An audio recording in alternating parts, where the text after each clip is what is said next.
રાધે કૃષ્ણ. મિત્રો, શું તમે જાણો છો કે શિવાલયમાં શિવલિંગ પર જળ અભિષેક શા માટે કરવામાં આવે છે? દેવો અને દાનવો વચ્ચે જ્યારે સમુદ્ર મંથન થયું ત્યારે તેમાંથી રત્નો નીકળ્યા. તેમાંથી એક હળહળ વિષ પણ હતું. વિષની ઉષ્ણતાથી સૃષ્ટિને બચાવવા માટે ભગવાન શિવે આ વિષને ગ્રહણ કર્યું અને પોતાના કંઠમાં ધારણ કર્યું. આ સત્કાર્યથી ભગવાન શિવ નીલકંઠ તરીકે ઓળખાયા.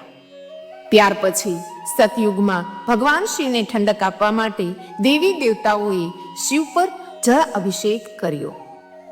ત્રેતા અને દ્વાપર યુગમાં વિષની ઉષ્ણતાના પ્રભાવને દૂર કરવા ભગવાન પર દૂધનો અભિષેક કરવામાં આવ્યો અને કળિયુગમાં વિષના પ્રભાવને દૂર કરવા માટે પ્રભુના ભક્તો તેમના પર જળ અને દૂધનો અભિષેક કરે છે. શિવ પુરાણ અનુસાર જળ સમસ્ત સંસારના પ્રાણીઓમાં જીવનનો સંચાર કરે છે. આ જળ સ્વયં એ પરમાત્મા શિવનું જ સ્વરૂપ છે. કમેન્ટમાં હર હર મહાદેવ અવશ્ય લખજો. રાધે કૃષ્ણ.